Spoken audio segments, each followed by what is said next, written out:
Pronto? Bom dia, gente. Então,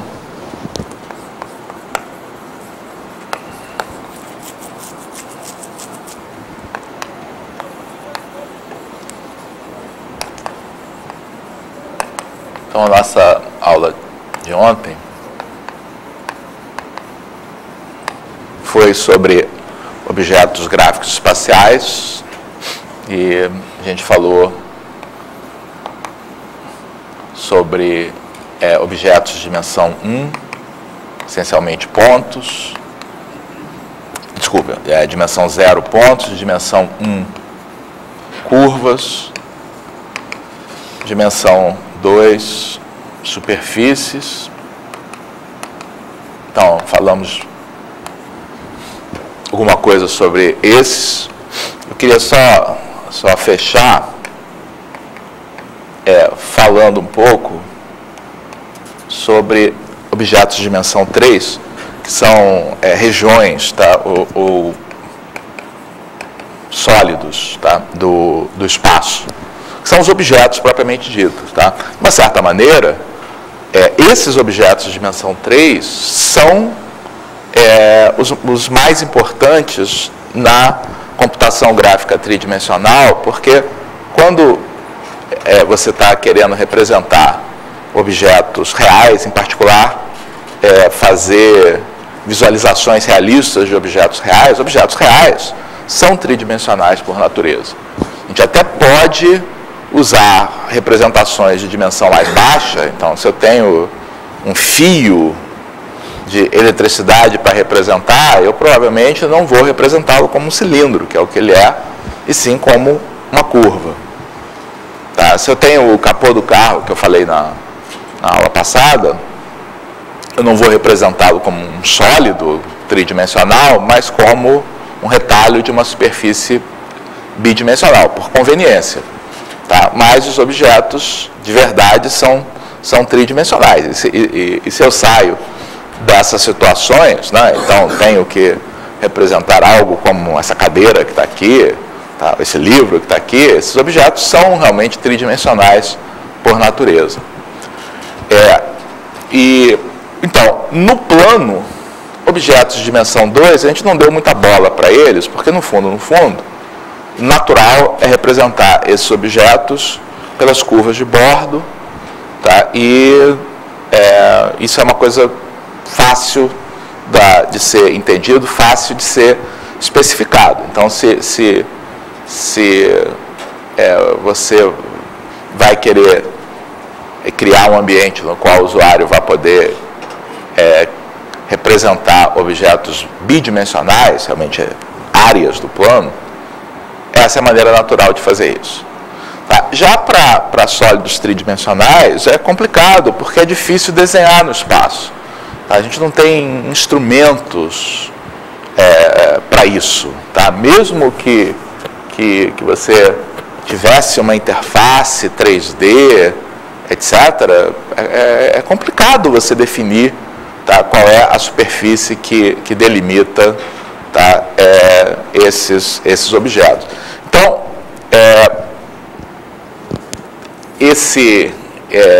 a especificação desses objetos, tá, requer técnicas mais sofisticadas.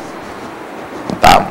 E esse é o assunto do capítulo 10. Então, isso aqui está discutido aqui no livro em 2 pontos. Está discutido um pouco, tá, no capítulo 8, tá, que é esse que a gente está, sobre os objetos gráficos, a respeito das formas. Então, em princípio, caracterizados pela superfície de bordo. Ou pelas superfícies, né? Porque ele pode ter buracos, pode ser desconexo. E na hora que você vai caracterizar essas superfícies, tá? Você pode pensar nessas superfícies como sendo dadas parametricamente, tá? Ou implicitamente. se você pensa nessas superfícies dadas de forma paramétrica, tá, a maneira natural de você fazer isso é, quando tem um objeto complexo, dividir a superfície do objeto em pedaços, tá, descrever cada pedaço parametricamente e depois, tá, dizer como é que esses pedaços, tá, se agrupam entre si. Quer dizer, se a gente está falando em representação paramétrica, isso implica em descrição dos retalhos e da forma como se conectam.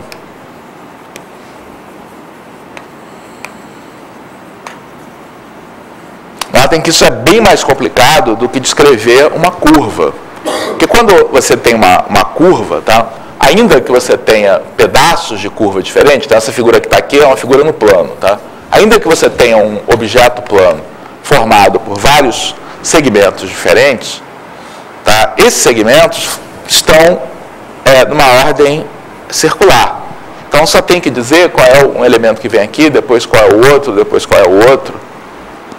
Mas quando você tem um objeto espacial, tá, então digamos que você tenha uma figura que tenha uma base, pode ser um objeto poliedral como esse, uma pirâmide como essa. Tá? Então, a maneira como as diversas faces estão conectadas não é descrito por uma simples lista.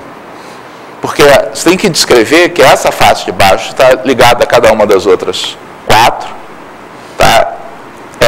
Por outro lado, as faces laterais estão conectadas a 2 vizinhas mais a base. Tá? Então, essa conectividade aqui requer estruturas de dados que são mais complicadas do que simples listas. Tá? Então, isso aqui é representado pelas chamadas estruturas topológicas de dados.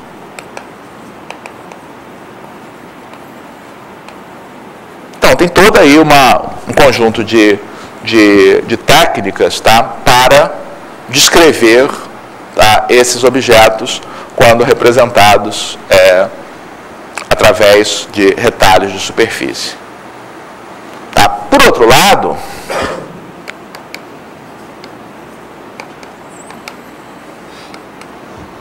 você pode ter descrições implícitas. Tá? Então, uma outra maneira de você descrever, tá, um sólido, tá, através de um sistema de desigualdades.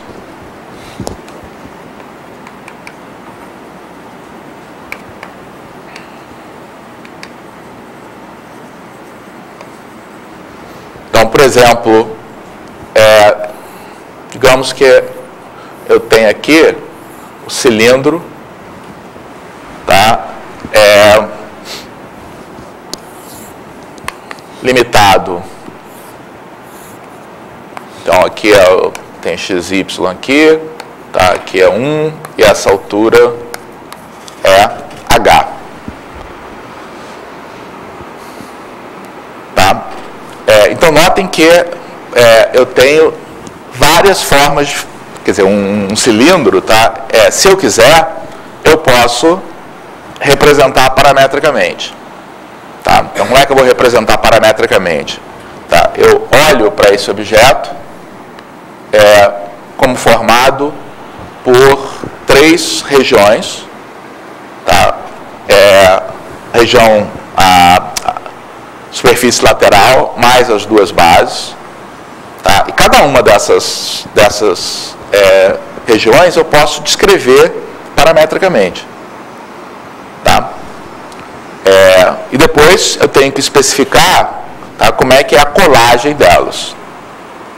Então, para esse objeto, é mais simples, tá, a gente descrever de maneira implícita. Como é que a gente descreve de maneira implícita? Através de um conjunto de desigualdades. Tá? Então, você pode, essas desigualdades aqui,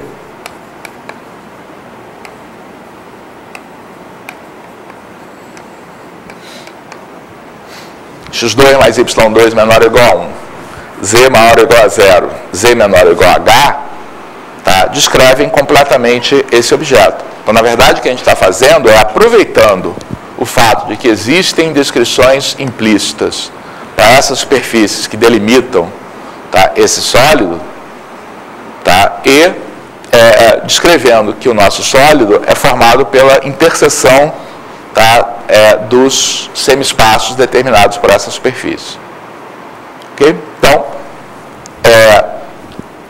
mais uma vez, tá, dependendo dos objetos, tá, pode ser simples você fazer uma representação paramétrica.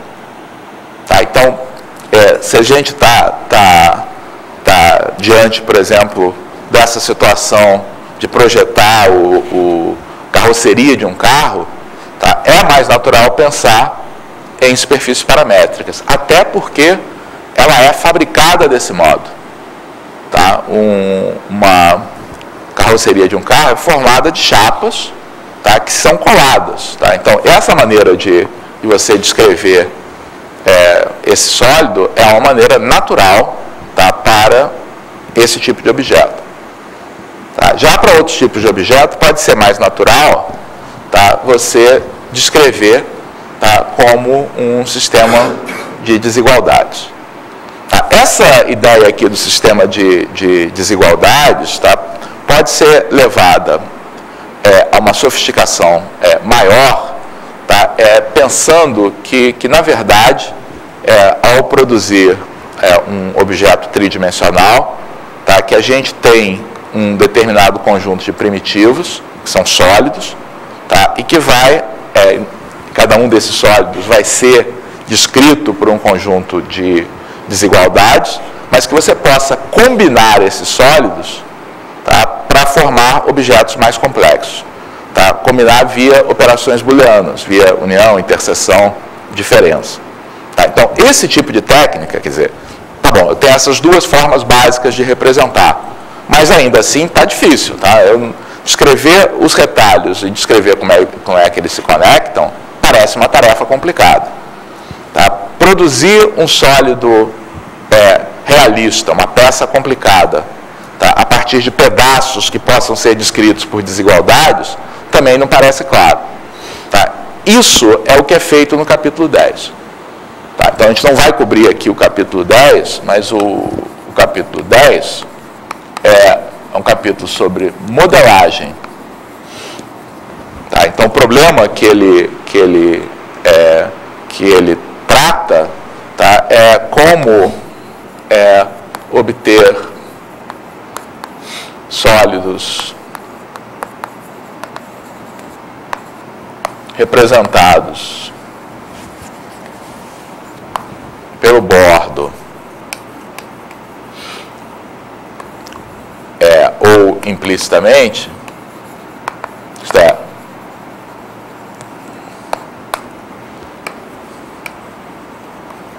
de modo, vou usar a palavra amigável, quer dizer,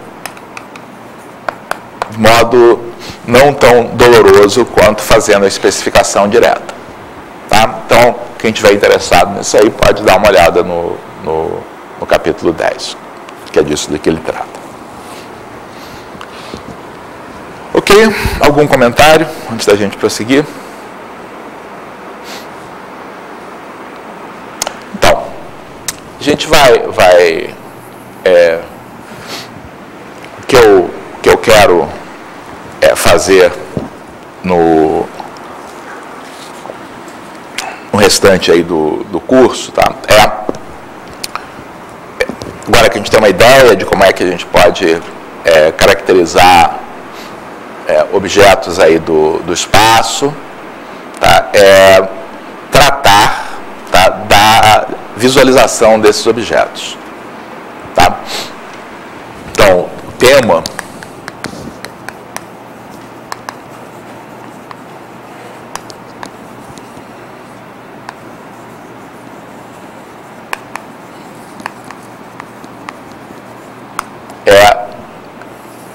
conjunto de técnicas que a gente precisa para visualizar objetos espaciais. Tá?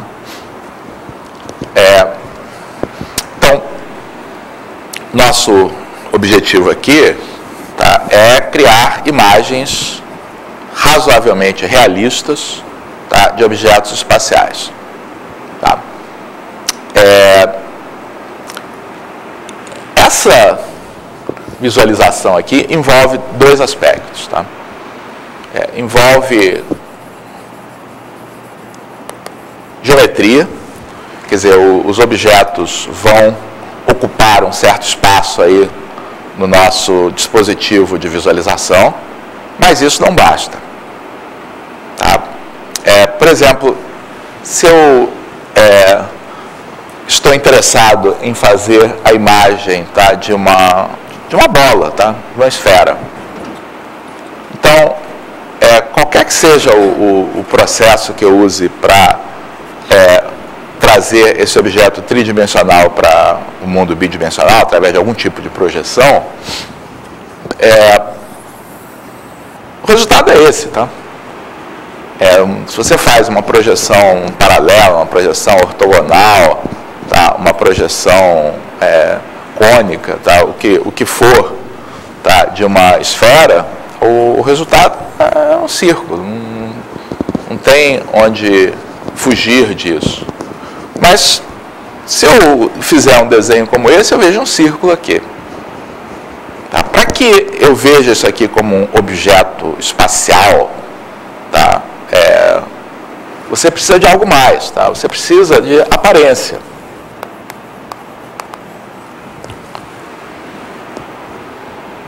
Tá? E aparência não é cor. Porque se você pegar essa...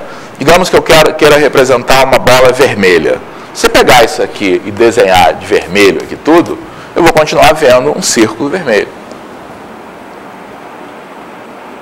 Tá? Para que eu consiga ver, só levou os apagadores embora dessa sala.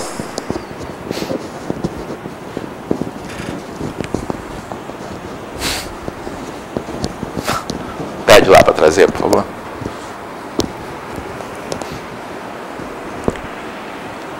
Então, para que eu possa ver, tá, um círculo vermelho, tá, eu preciso ter algumas dicas tridimensionais.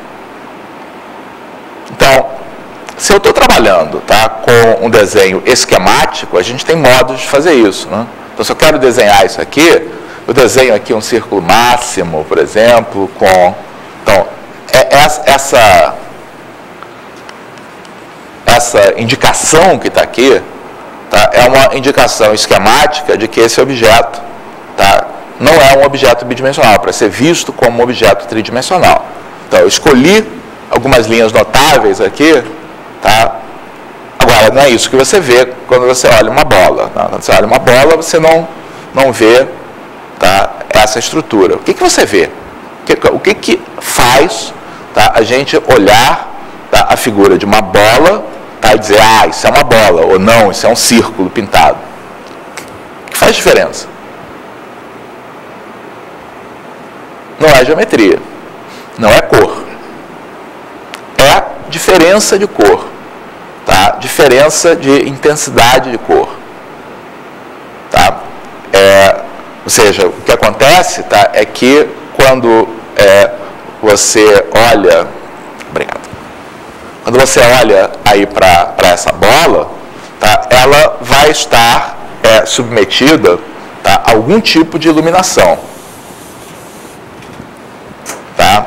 E no momento que ela está submetida, tá, a algum tipo de iluminação, tá, você passa, tá, a ter uma diferença, tá, da intensidade de cor, tá, de acordo com o ângulo de incidência dos raios, tá, nessa superfície, tá, e dependendo do tipo de superfície, do lugar em que você está observando.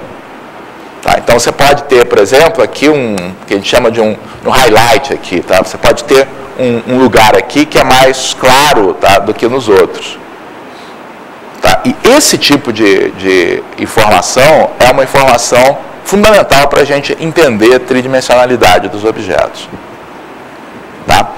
eu acho que eu falei isso aí nas primeiras aulas, quer dizer, uma dica importante de tridimensionalidade, tá, é dada pela nossa visão binocular. Quer dizer, o fato de a gente ter dois olhos, tá, permite que a gente faça no cérebro uma reconstrução de profundidade, tá, a partir da informação registrada em cada olho. Tá? Isso é muito explorado hoje em dia na tecnologia aí de filmes, né, que o que faz é enganar, como sempre, toda a tecnologia tira partido das nossas limitações. A gente é fácil de ser enganado. Tá? Engana a gente oferecendo imagens a cada olho que não são provenientes de uma cena tridimensional.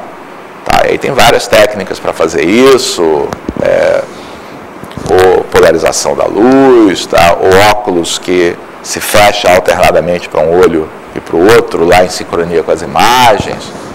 Tá? Então isso é uma técnica importante, mas não é só isso. Tá? Se eu fecho um olho aqui, eu continuo vendo aqui uma cena tridimensional por uma série de razões, uma das quais é por causa das propriedades aí da luz. Claro que não é só isso, né? Eu conheço os objetos, eu consigo ter uma série de informações. Tá? De qualquer modo, quer dizer, se a gente está falando de visualização de objetos espaciais, tá? A gente está falando de geometria, tá? E aparência. Tá? Então, hoje, no resto da aula e na aula de amanhã, a gente vai, e acho que um pouco ainda na aula de terça-feira, tá? A gente vai focar, tá, realmente na geometria. Tá? E esse vai ser o assunto, o limite aí do assunto da última prova. Tá? No resto do tempo, no tempo que sobrar, tá, eu vou falar um pouco sobre aparência, tá? Sobre modelagem aí do processo de reflexão da luz. Tá? Isso é um mundo enorme, tá? Dependendo aí do tempo que a gente tem, a gente vai falar mais ou menos a respeito disso. Tá? Mas vamos começar então, tá, falando da geometria. Então, a geometria é algo que vem sendo estudado, tá, há muito tempo. Quer dizer, o que explica a gente formar uma imagem de um objeto tridimensional no mundo bidimensional, de maneira que a gente consiga reconhecer esses objetos. Então, para que isso ocorra, tá, essa representação que a gente vai fazer tem que, de uma certa forma, simular o que acontece no nosso sistema visual. Tá? Então, a primeira vez que isso aí foi feito sistematicamente, tá, foi no Renascimento, lá século XIV, século XV, tá, quando os pintores da época, tá, procuraram criar bases mais científicas, tá, para a representação de pinturas. É uma coisa bem interessante que você olha, por exemplo, pintura medieval, tá, ou mais antiga, não tem perspectiva. Tá? Objetos que estão na frente e atrás muitas vezes aparecem no mesmo tamanho. Tá? Às vezes tem uma certa diferença, mas não de maneira sistemática. Tá? Então isso começou a ser estudado realmente no Renascimento, com a criação, né, de um ramo aí da representação visual, que é a perspectiva. Tá? Então, a melhor maneira da gente pensar nisso, tá, é pensar de que isso é um pouco de, a gente tem dois modelos poderosos aqui para a gente pensar. Tá? Tá? Então, um modelo é o modelo da câmera fotográfica, que é muito conveniente aqui para o dia de hoje. Então, no modelo da câmera fotográfica, tá? Que é uma coisa realizável, tá? E também foi realizada lá no Renascimento. O pessoal fazia chamadas câmaras obscuras, que eram quartos fechados, tá? Com uma pequena abertura para a entrada da luz. Tá? E aí, magicamente, o que acontecia nesses quartos é que a imagem do mundo aparecia registrada lá na parede de trás aqui, tá? Desses quartos. Tá? Só que aparecia de cabeça para baixo. Claro, né? Porque você tem aqui o mundo, tá? E você está observando por uma câmera obscura, por uma câmera fotográfica, não importa.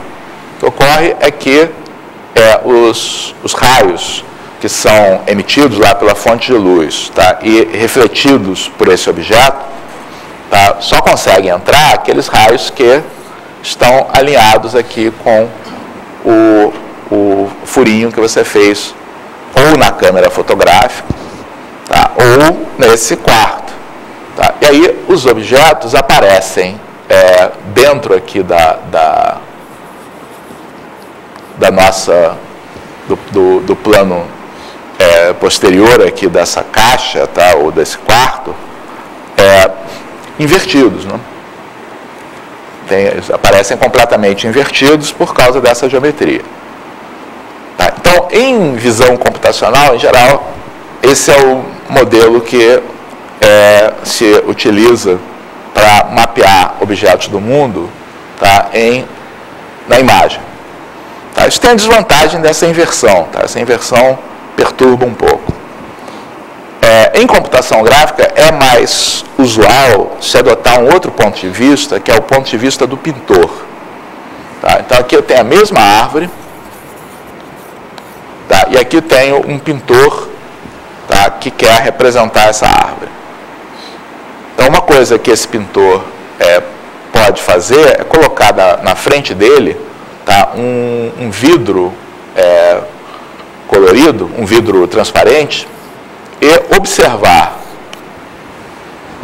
tá? Essa cena através aqui do vidro. Tá? Aí quando ele observa essa cena a partir do vidro, o que ele vê, quer dizer, se ele pega a interseção de cada raio, tá? Com esse plano, tá? Aqui do vidro, tá? Vai se formar uma imagem desse objeto. Então, aqui é 3D, aqui é 2D. Tá? E esse processo, tá? É mais conveniente, tá? Da gente representar, porque não ocorre essa inversão. Tá? Então, a maneira como a gente vai pensar na geometria, tá? Através, tá? Desse processo. Então, quando se fala em câmera em computação gráfica, a gente usa a palavra câmera, tá? Mas é uma câmera diferente, porque a imagem, no lugar de se formar atrás, tá? do observador, ou atrás do centro óptico aqui do sistema, ela se forma na frente do centro óptico. É mais conveniente aqui para a gente pensar, tá? Porque não ocorre a inversão. Tá? Então, uma pergunta importante, tá? Que tipo de transformação é esta?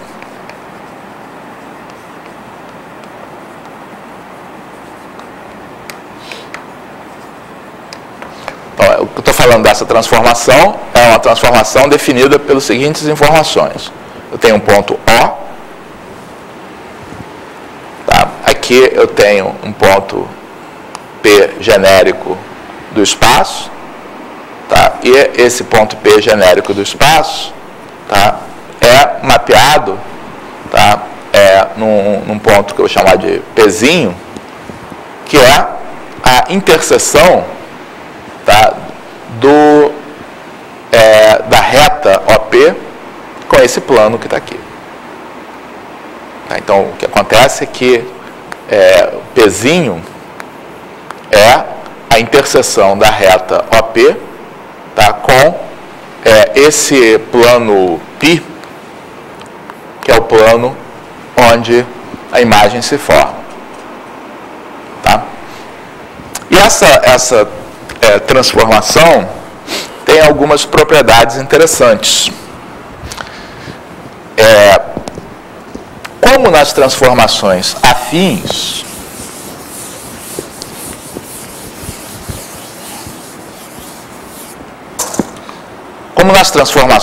afins, tá, retas, tá, são transformadas em retas. Vou explicar por quê. Digamos que você tem aqui uma reta do espaço. Então, onde é que estão os pontos, tá, que vão corresponder, tá, à projeção, tá, dessa reta? Você tem essa reta, juntamente com o ponto O, define um plano.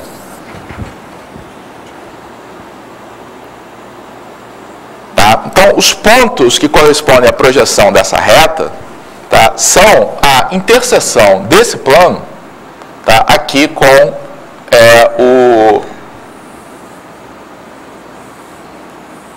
o nosso plano π. Então, eu representei dessa maneira exagerada, tá, deixa eu chamar essa reta aqui de R, tá, eu vou chamar de R' a imagem. Então, eu representei dessa maneira exagerada, tá, para observar a vocês que se essa reta R não é paralela ao plano π, a sua interseção, a interseção desse plano que passa por O e OR com π é uma reta, porque a interseção de dois planos é uma reta.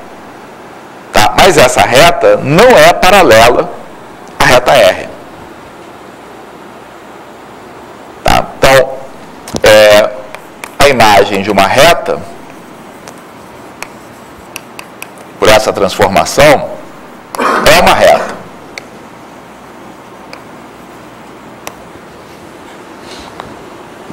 Tá? Só que, se você pega o ponto médio, por exemplo, de um determinado segmento e vê onde vai ser a imagem dele, tá? Como essas duas retas, se elas fossem paralelas, tá? A razão aqui ia ser preservada aqui. Como elas não são paralelas, isso não acontece necessariamente.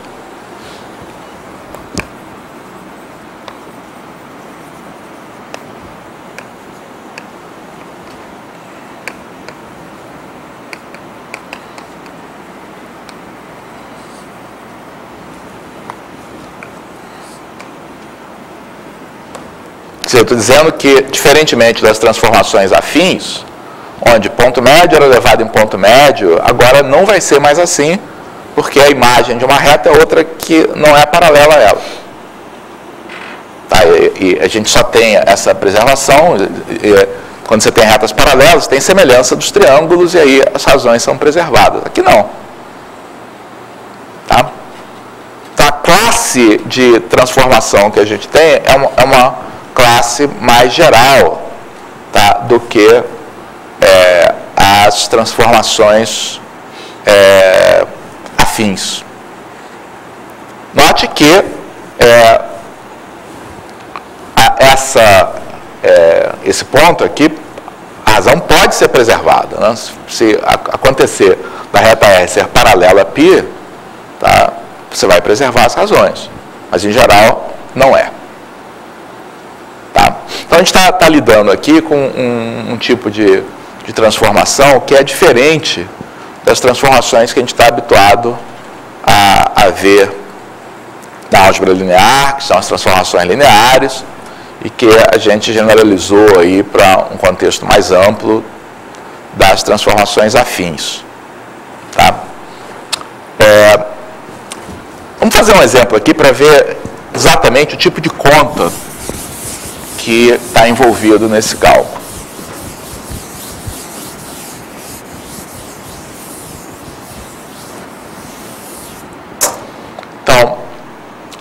digamos que eu tenha a seguinte situação. Vou colocar aqui o observador, tá? O. Tá? Vou colocar aqui meu plano de projeção, onde a imagem vai se formar.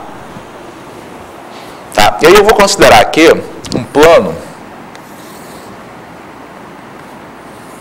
que é perpendicular, tá? Ao plano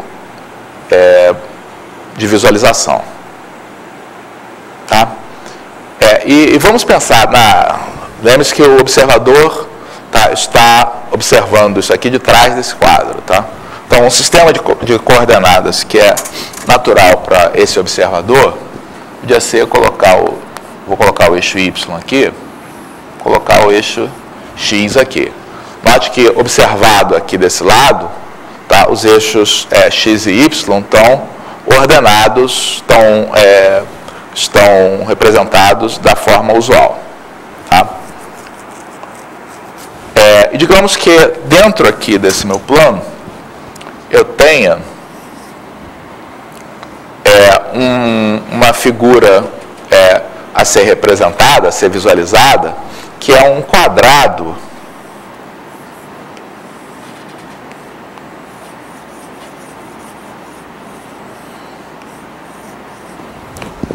apoiado aqui nesse plano. Tá? Vamos fazer um quadrado unitário, tá? Aqui nesse plano. Para representar esse quadrado, vou colocar aqui mais um eixo, que é esse eixo Z. De acordo?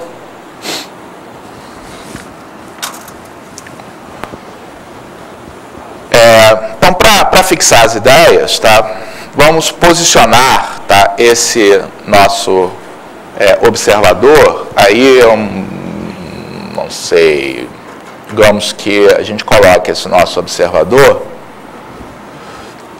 a uma altura igual a 3, tá, a uma distância igual a 2 aqui, tá, e essa distância aqui também igual a 3.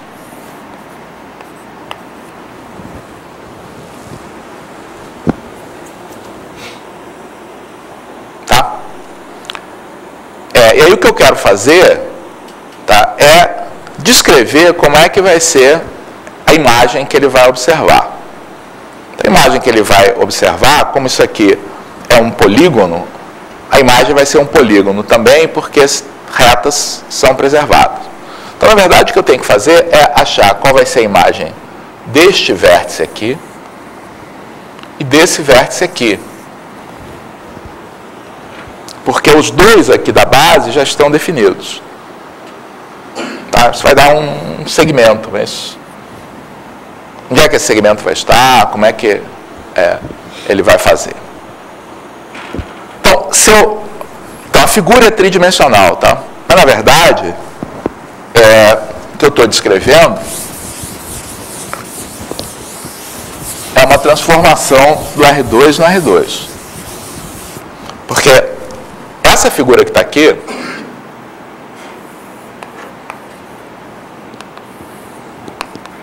mora no plano XZ, tá? Então, no plano XZ, só troquei aqui a orientação dos eixos para ficar na representação usual, tá? Eu tenho um quadrado que mora aqui no plano XZ, tá? E o resultado, que é o que o observador vai ver, tá, é uma figura, tá, no plano XY. Então, a imagem da origem,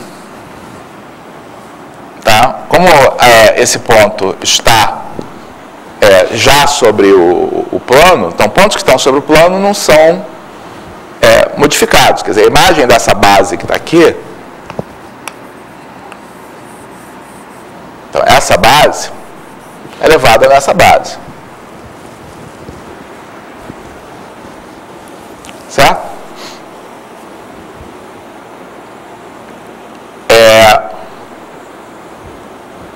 E o que acontece com os outros pontos?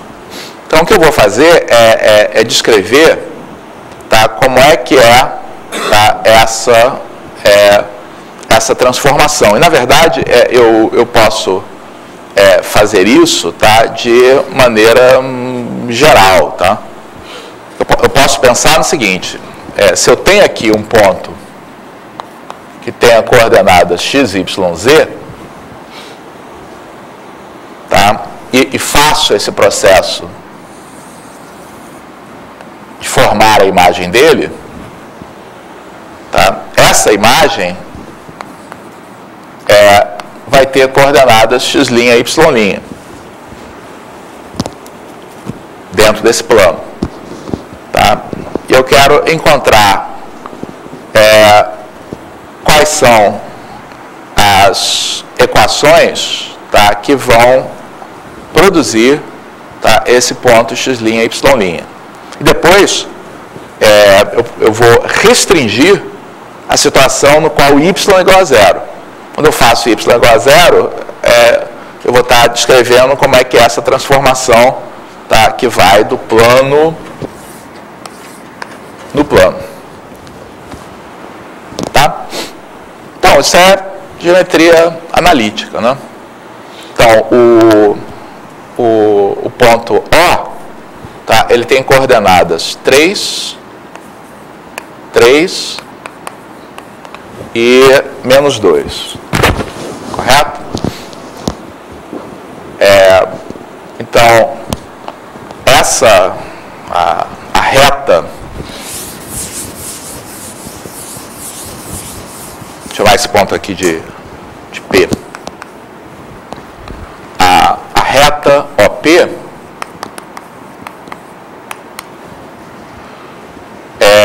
ela é formada pelos pontos da forma 3 mais x menos 3, x menos 3t, 3 mais y menos 3t, menos 2 mais z mais 2t. Não estou achando qual é o vetor na direção da reta para achar as equações paramétricas. Para obter o ponto P', que é o ponto de interseção, ele é caracterizado por ter z igual a zero. Ou seja, essa componente aqui tem que ser igual a zero. Então, menos 2 mais z mais 2t igual a zero. Daí t é igual a 2 sobre z mais 2.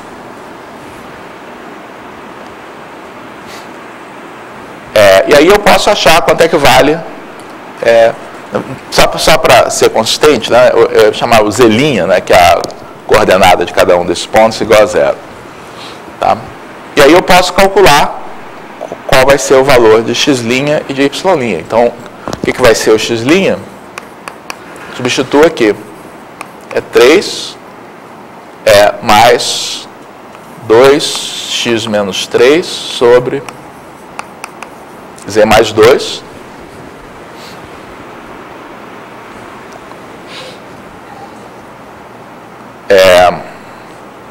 E o y' tá, é igual a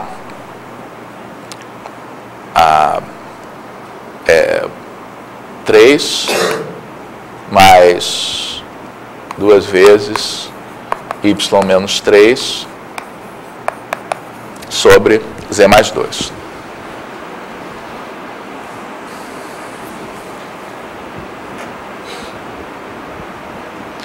Então, para pontos do plano horizontal,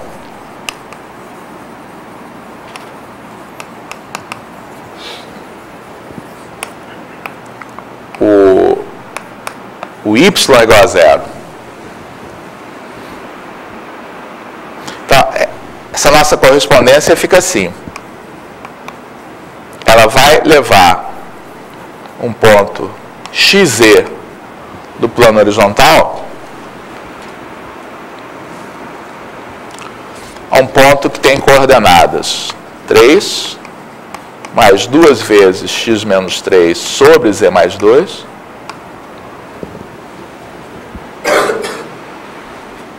3 menos 6 sobre z mais 2.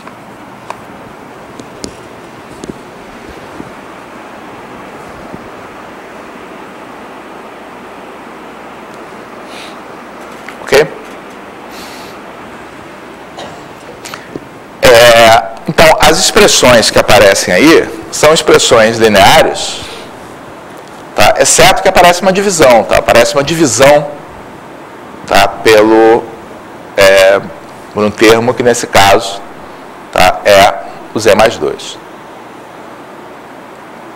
Então, se a gente observar e efetuar essas contas, tá?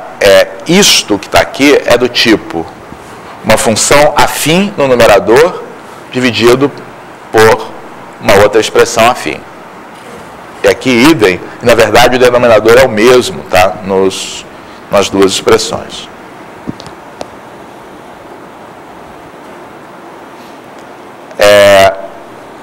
E aí eu posso, uma vez que eu fiz isso aqui de maneira geral, tá? A gente pode especificar aí para os pontos, tá? Que a gente está interessado. Então, o que acontece com o ponto 1, 1?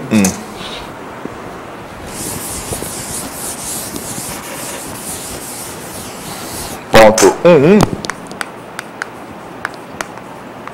vai ser elevado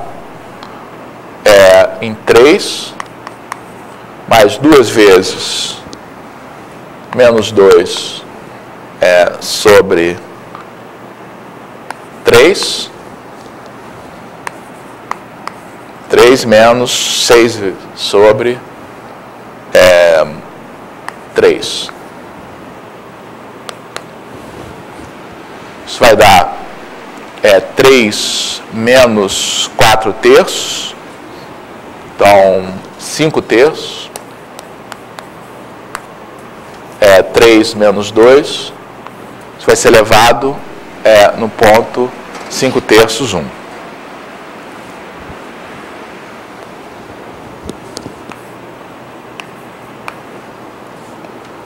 O outro ponto é o ponto 0, 1.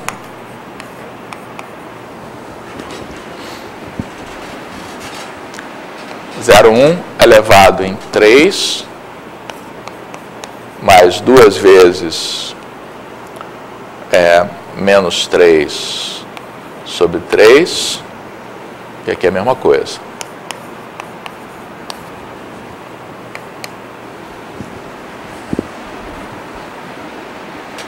Então, isso vai ser 1, 1.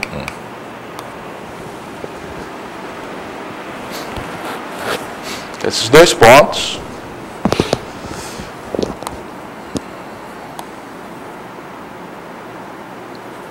ser elevados, pontos que ficam mais ou menos aqui.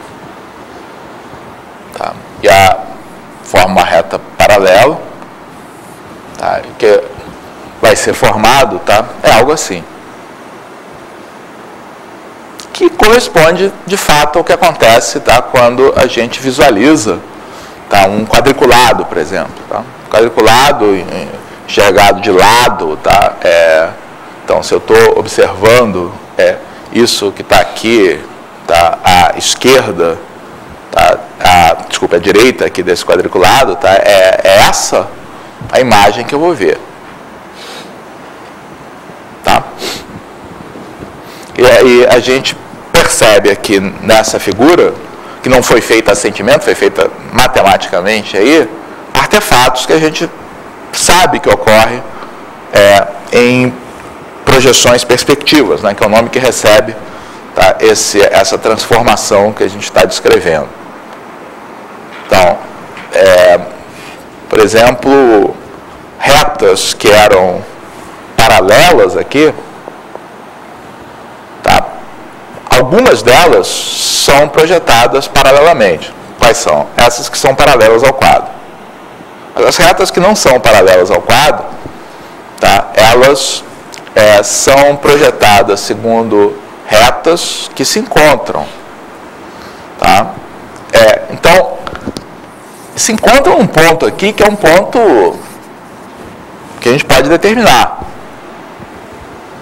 que os artistas aí chamam de ponto de fuga dessa direção.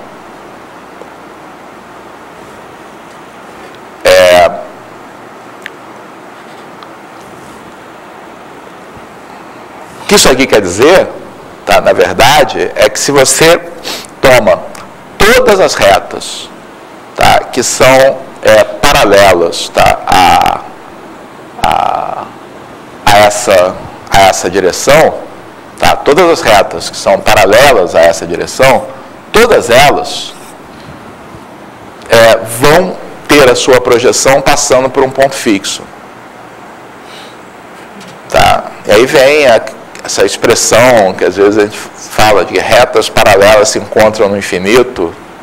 Claro que no mundo da geometria euclidiana isso não faz sentido, retas paralelas não se encontram, ponto. Tá? Mas elas se encontrarem no infinito é uma expressão que vem aí do que ocorre com a projeção perspectiva delas.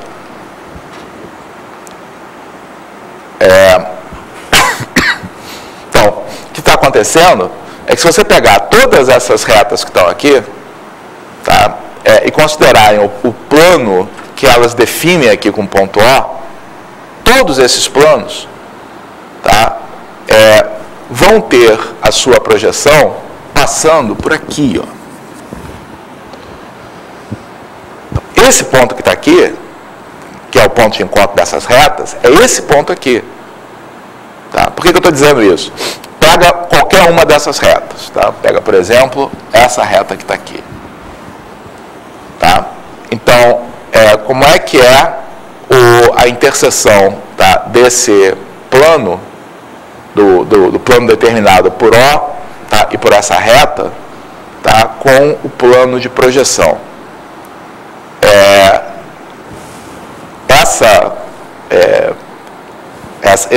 Esse plano contém todas as retas, tá, que são...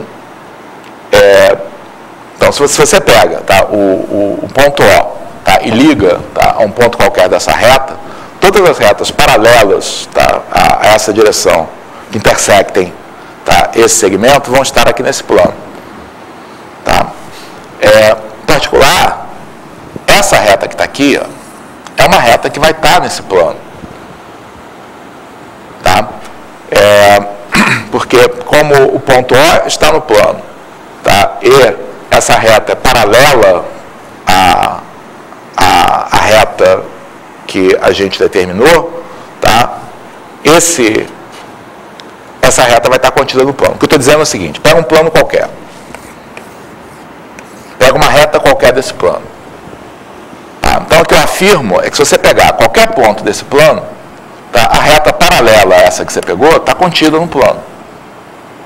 Tá? Então, o ponto O está no plano.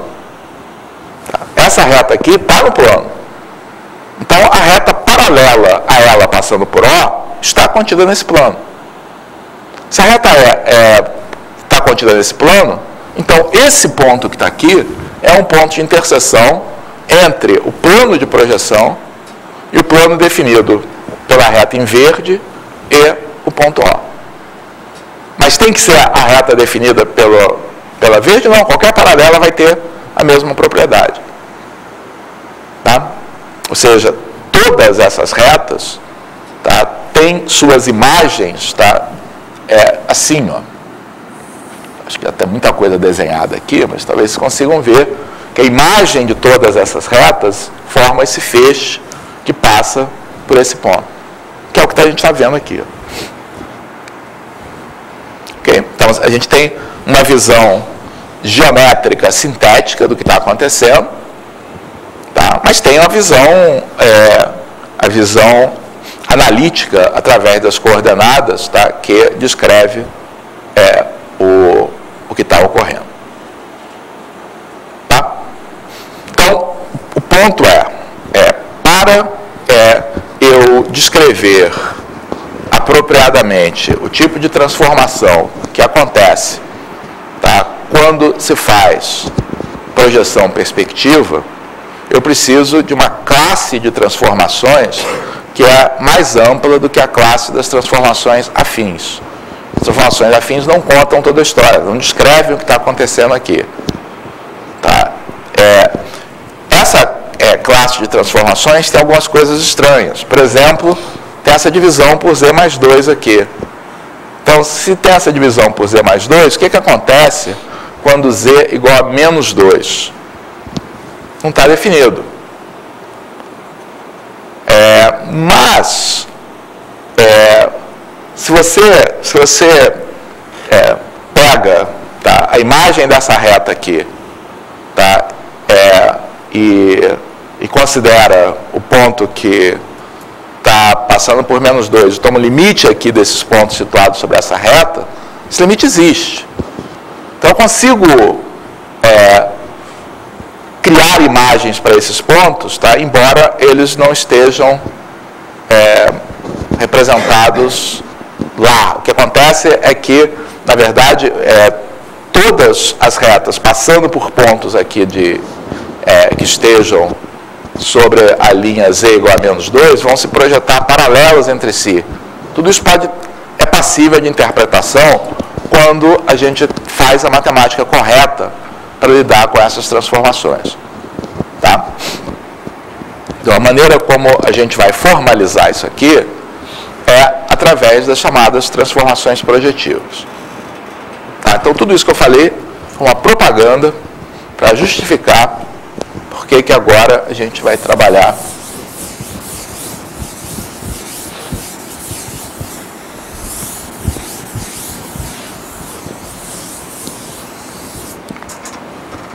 transformações projetivas. Eu vou deixar esse desenho aqui, ficou numa posição meio ruim, mas ele vai ser útil como exemplo daqui a pouco.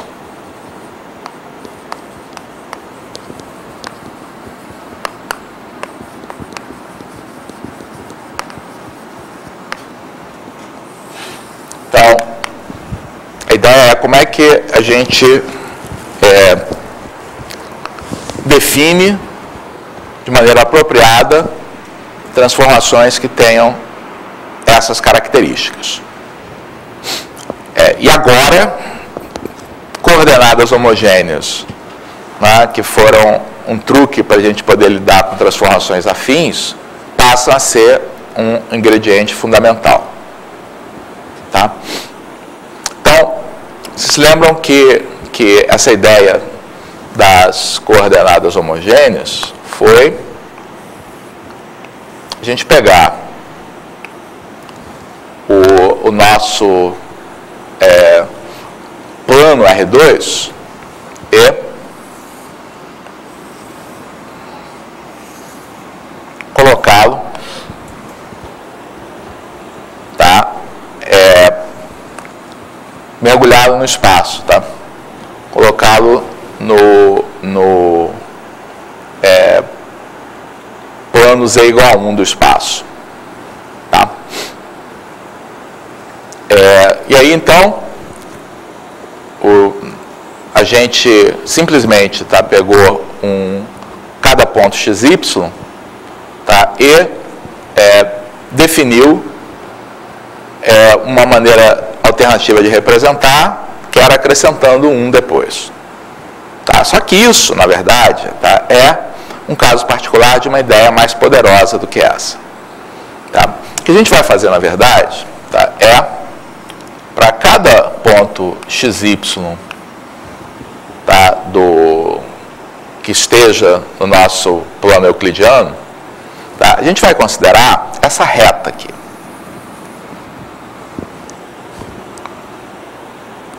Tá? E vai identificar, tá, o ponto XY com todos os pontos dessa reta que passa por ele do espaço. Tá? Então, a gente vai fazer essa correspondência. O ponto XY vai ser identificado, tá, com TX, TY, T, tá, com T diferente de zero.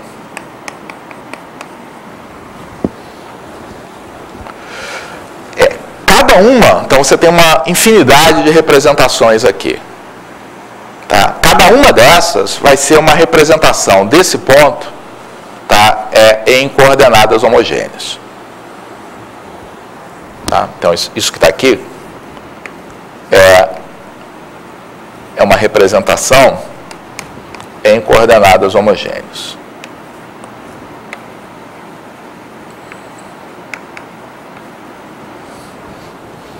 Então, na verdade, a gente está associando os pontos do plano euclidiano, tá, às retas do espaço, tá, que passam pela origem. Ok?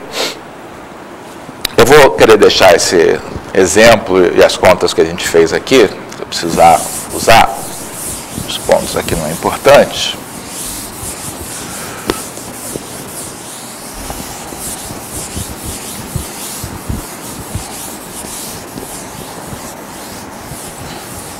Então, isso que a gente acabou de fazer, tá, então cria uma correspondência, tá, entre pontos do espaço e retas que passam pela origem. Tá? Então, por exemplo, se eu forneço o ponto 4, 5, 2 em coordenadas homogêneas, tá? Então, como é que eu faço para obter, tá, esse ponto em coordenadas cartesianas? Então, esse ponto que está aqui, tá, é idêntico ao ponto obtido criando um 1 na última componente.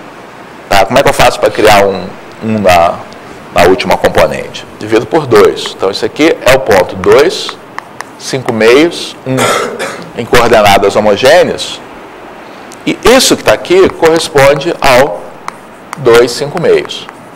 Então, tanto essa representação quanto essa, tá, são duas representações em coordenadas homogêneas para o mesmo ponto do plano.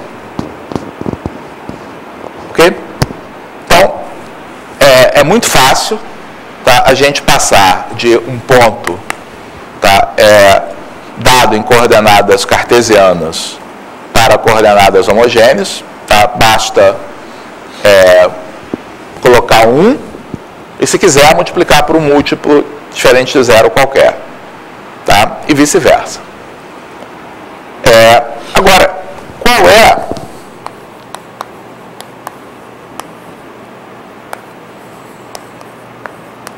a representação, tá, no plano de um ponto como 2, 1, 0. Então, 2, 1, 0 corresponde a uma reta do espaço, tá? Corresponde a uma reta do espaço que está situada aqui no plano horizontal, tá? Mas, como essa reta não fura o plano z igual a 1, tá? Não há um correspondente para ele. A sacada, tá, da geometria projetiva, tá, é dizer, não, mas eu quero criar um ponto, tá, que corresponda a essa reta do espaço. Tá? Esse ponto que eu vou criar, tá, não é um ponto como os demais. Tá? Ele, na verdade, o que a gente vai estar representando aqui, tá, são as retas, tá, do plano euclidiano que são paralelas a essa direção. Tá, então, esse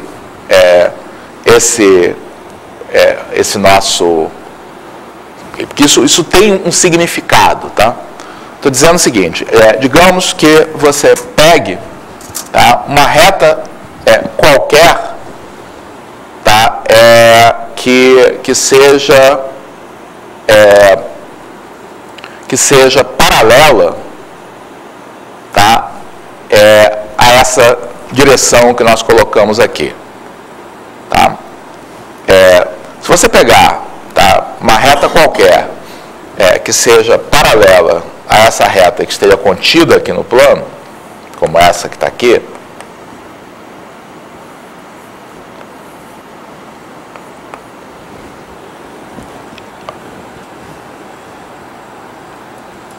vamos ver o que acontece, tá, com as coordenadas homogêneas, tá, de um ponto que pertença a essa reta. Então, essa reta aqui que eu estou desenhando, né, está passando pela origem, tá, e é paralela, tá, ao vetor 2, 1, 0. Tá? Então,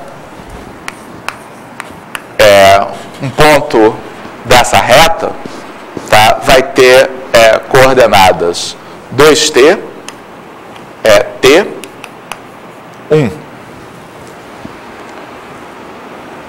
Certo?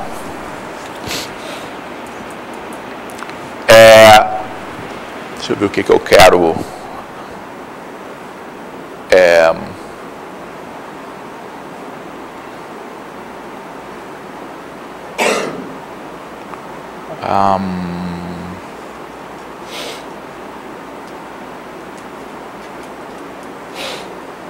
Esse ponto que está aqui, tá,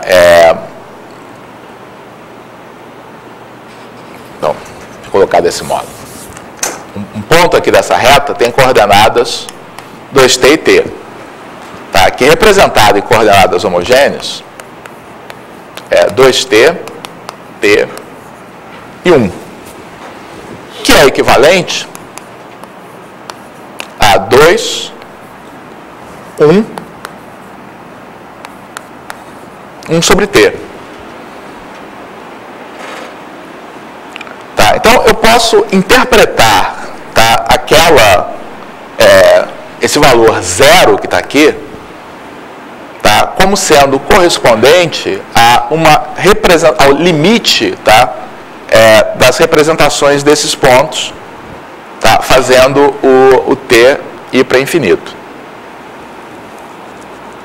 Tá? Mas, que diferença isso vai fazer, tá, se no lugar de ter t, 2t, tá, então isso que está aqui, quando t vai para infinito, vai para 0. Tá? Mas digamos que eu não pegasse essa reta, eu pegasse a reta a mais 2t.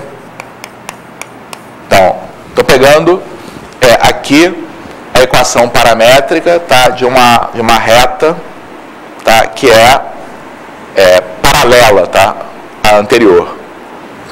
Então, isso que está aqui, em coordenadas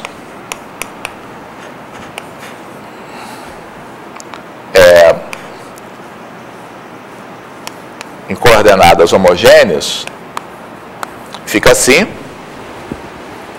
Tá? E se eu dividir tudo por t, isso é equivalente a sobre t mais 2, b sobre t mais 1, 1 sobre t. E aí, em ambos os casos, tá, quando t vai para infinito,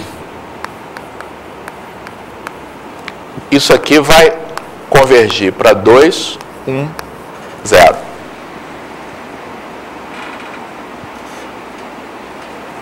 Então, eu posso interpretar, tá, o significado de pontos que têm a última coordenada igual a 0. Tá? Então, eu posso interpretar isso aqui. Então, uma interpretação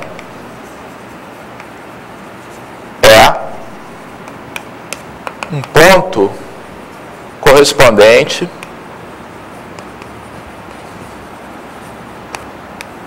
ao limite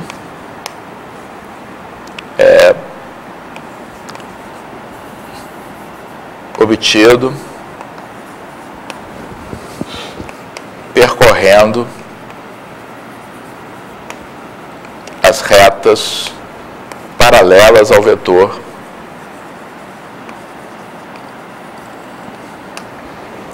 dois, um.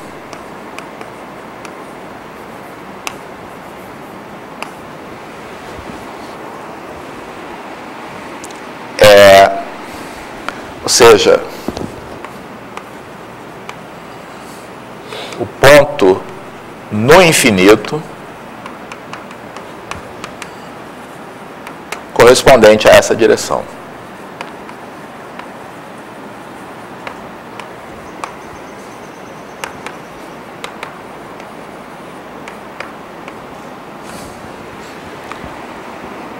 Tá? Então, o que eu estou dizendo é o seguinte: você pega qualquer reta que seja paralela ao vetor 2, 1. Tá? Escreve essa reta por meio de uma representação paramétrica. Escreve em coordenadas homogêneas, tá? E divide pelo parâmetro t. Então, o que acontece, tá, é que as coordenadas homogêneas que você obtém, quando t vai para infinito, convergem para 2, 1, 0. Então, eu posso pensar nesse 2, 1, 0 como sendo uma característica comum, tá, a todas essas retas. Tá? Esse ponto, de uma certa maneira, descreve a direção dessas retas. Ok? Ou seja, a gente tem como interpretar coordenadas homogêneas, tá? Como mesmo que essa última componente seja zero. Tá? Mas até esse momento, tá, na verdade, tá bom, pode interpretar, ok. Tudo que a gente fez aí foi criar uma linguagem comum para nos referirmos a pontos e a direções. Quando eu quero me referir a um ponto, eu coloco as coordenadas e coloco um do lado. Tá? Quando eu quero me referir a uma direção, tá, eu pego os vetores que caracterizam essa direção e coloco um zero do lado. Tá? Mas até aí, tá bom, não parece merecer aí um capítulo aí de um livro de matemática. Tá? O que acontece, tá, é que a partir do momento em que você faz essa correspondência, tá, você então tem uma interpretação, tá, para os pontos do espaço, tá, em termos do nosso plano. Tá? Cada ponto do espaço vai estar numa reta que passa pela origem. Tá? Se essa reta que passa pela origem não está contida no plano z igual a 0, ela fura o plano z igual a 1 num ponto, que é como a gente vai interpretar, vai criar essa correspondência. Tá? Se essa reta tiver contida no plano z igual a 0, então a gente pega as componentes x e y, tá? Isso a gente vai interpretar como, tá, uma direção do plano. Tá? Mas o que faz essa estrutura, tá, realmente ser útil, tá, é que a partir do momento que eu tenho esses vetores do espaço, eu posso definir, tá, uma classe de transformações que são as transformações induzidas pelas transformações lineares nesse espaço. Tá? Então, até agora, eu vou apagar essas duas figuras aqui.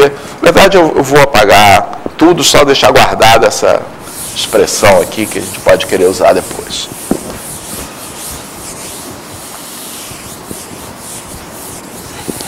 E a figura aqui, para lembrar o que essa transformação está fazendo. Então, até agora,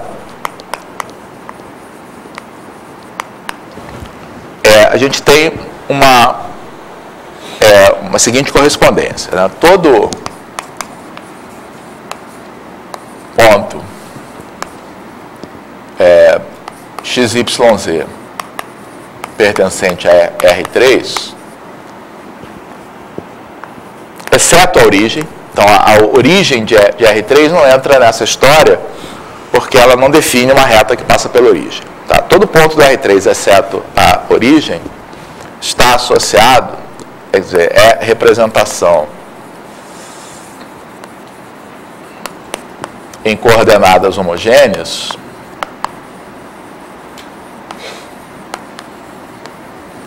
de um ponto próprio ou no infinito, também chamado impróprio, do R2.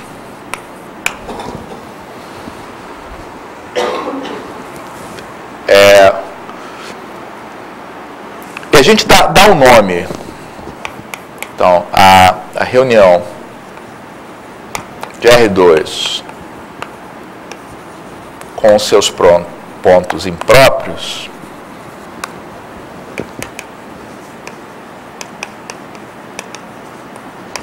é chamada de plano projetivo.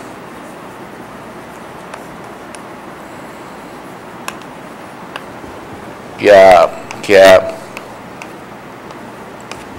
é denotado desse modo, tá? É o RP2, é a notação que se usa aqui para o plano projetivo. Tá?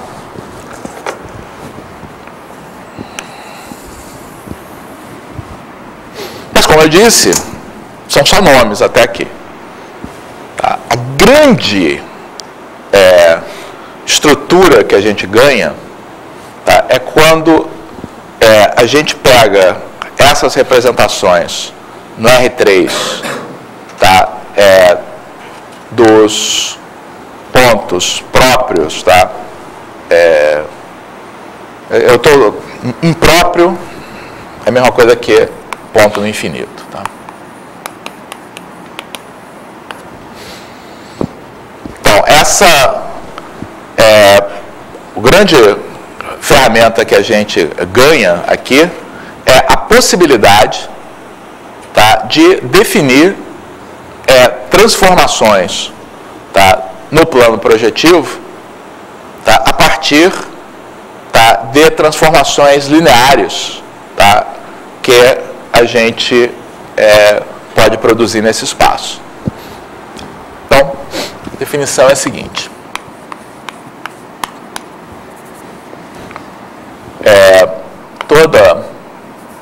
Então, as transformações induzidas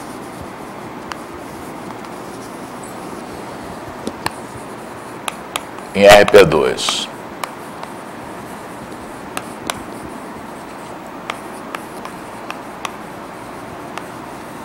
pelas transformações lineares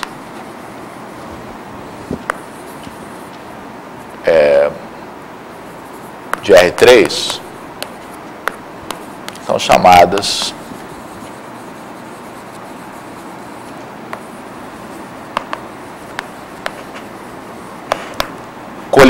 colineações.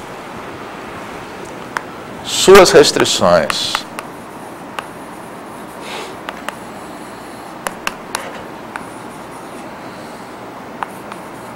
ao plano euclidiano R2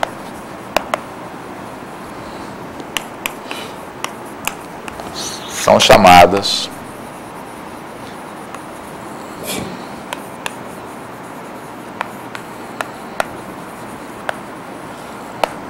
transformações projetivas.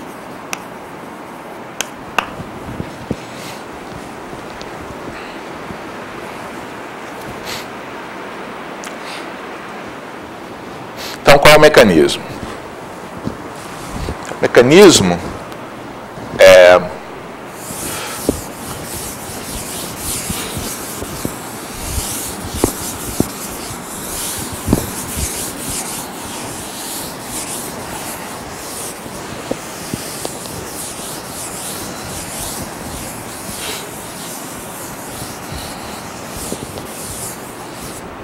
Então, o mecanismo é o seguinte. Você tem aqui uma transformação linear, A, de R3 em R3, que leva X na sua imagem, tá, AX. Tá? Então, essa transformação linear, ela pega pontos do R3, tá, e leva em pontos do R3. Então, como é que isso define uma transformação no plano projetivo? Bom, você pega, para cada elemento do plano projetivo, tá, seja ele, tá, um ponto próprio, tá, ou uma direção, que é um ponto impróprio, tá, ele vai ter uma representação em coordenadas. Então, vamos começar, tá, com um ponto próprio. Então, digamos que eu queira achar a imagem desse ponto P que está aqui. Então, esse ponto vai ter coordenadas homogêneas, tá? E eu posso escolher qualquer uma, tá, dessas transformações. Então, se eu tenho aqui um ponto XY, tá, o que eu vou fazer é representá-lo como coordenadas homogêneas XY1. Tá? Você vai dizer, não, mas peraí, não está definido porque eu podia ter feito TX, TY, T. Tá bom, vamos ver se faz diferença isso aqui. Tá? Aí eu vou aplicar aqui uma transformação A. Então, qual é o efeito disso? Esse meu ponto que está aqui vai sofrer a ação de uma transformação linear. Quando ele sofre a ação de uma transformação linear, tá, ele vai parar em algum ponto do espaço, não necessariamente contido nesse plano.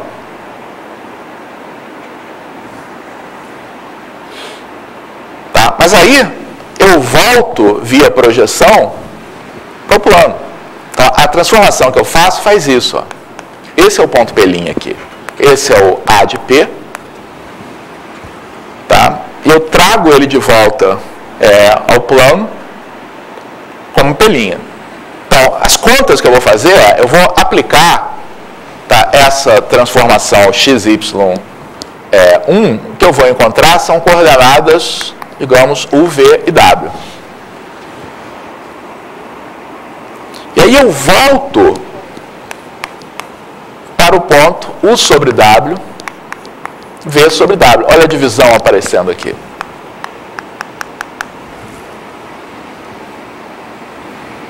Tá?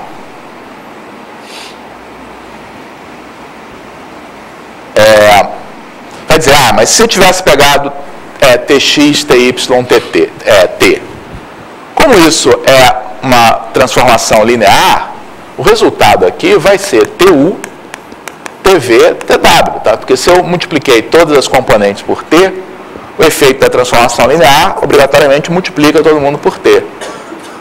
E aí, quando eu divido pela última componente, eu vou achar a mesma coisa.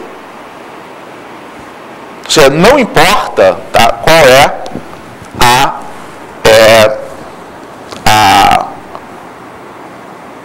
representação em coordenadas homogêneas que eu eleja, o resultado é sempre o mesmo.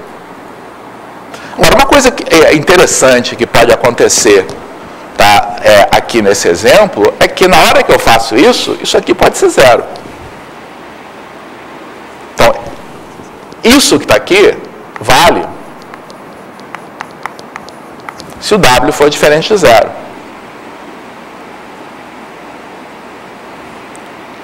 Se o W for igual a zero, a imagem de P ponto impróprio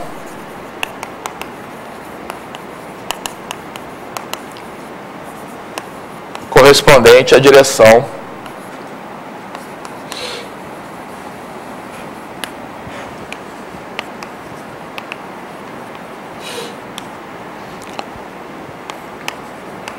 UV. Ou seja, a gente tem um mecanismo, tá, onde pontos de fuga aparecem de maneira natural. Porque o que são pontos de fuga? Pontos de fuga são pontos... na verdade, pontos de fuga é o contrário. Tá? O mecanismo aqui é ponto próprio se transformar em impróprio. Mas o contrário também pode acontecer, porque se você começa com um ponto impróprio aqui, no lugar de colocar um 1, você vai colocar um 0. Mas é perfeitamente possível que, depois de você aplicar a transformação linear, essa componente seja diferente de 0. E aí você tem um ponto impróprio se transformando num ponto próprio. Tá?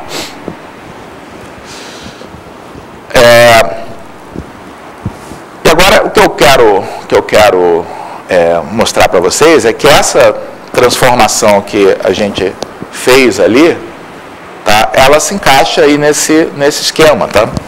Ela corresponde, tá, a fazer algo desse tipo.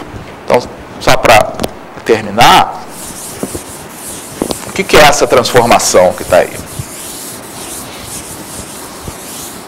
Então, a transformação do exemplo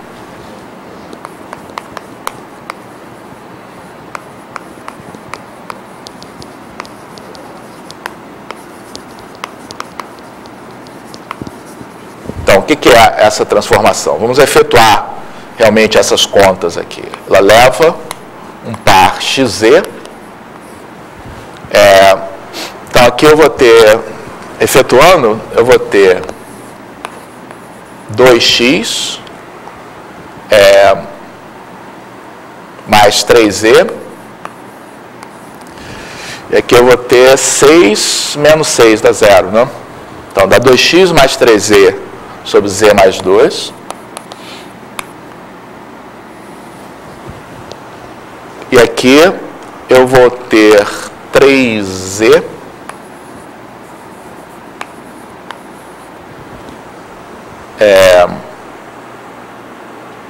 sobre z mais 2. Então, isso aqui corresponde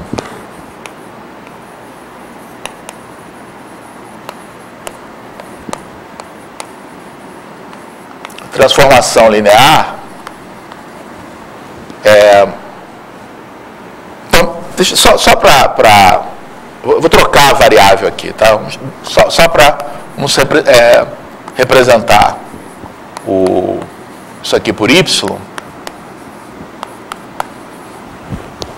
É só um nome aqui que a gente está usando para essa componente. Tá? Essa corresponde à transformação linear, que pega um vetor em coordenadas homogêneas, que eu vou representar por x, y, w. Tá? A gente normalmente usa a letra w aqui para representar, tá, essa coordenada homogênea. Tá? E o que isso vai fazer? Ela vai fazer 2x mais y, 3y,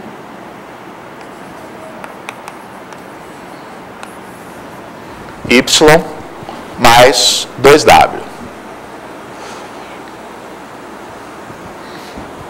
Que é a mesma coisa que a matriz 2, 1, 0, 0, 3, 0, 0, 1, 2, que multiplica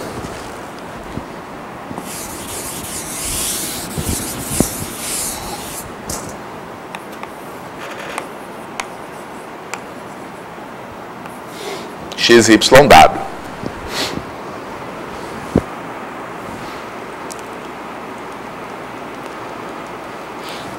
Realmente, tá? Por que que é assim? Dado um ponto XY,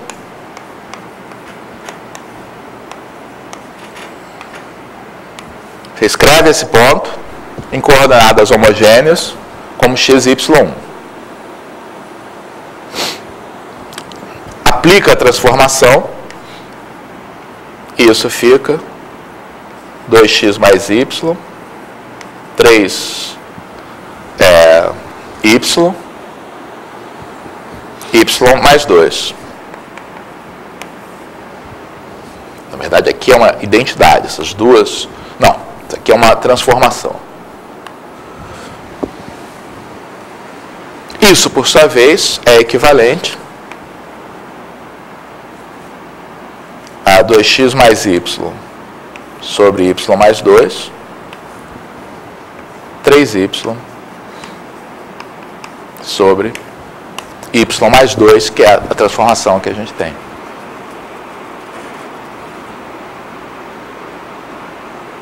Tá? Claro que isso aqui vale quando y é diferente de menos 2. Quando y é igual a menos 2, isso aqui não vale, mas isso vale. E aí você pode interpretar esse resultado como sendo uma direção. Tá? Então amanhã eu vou retomar desse ponto, que é pegar essa transformação e explorá-la, tá? Mais e ver como é que ela de fato fornece uma maneira sistemática da gente lidar com as transformações que ocorrem na projeção perspectiva. Tá? Então a gente retoma esse exemplo a partir daqui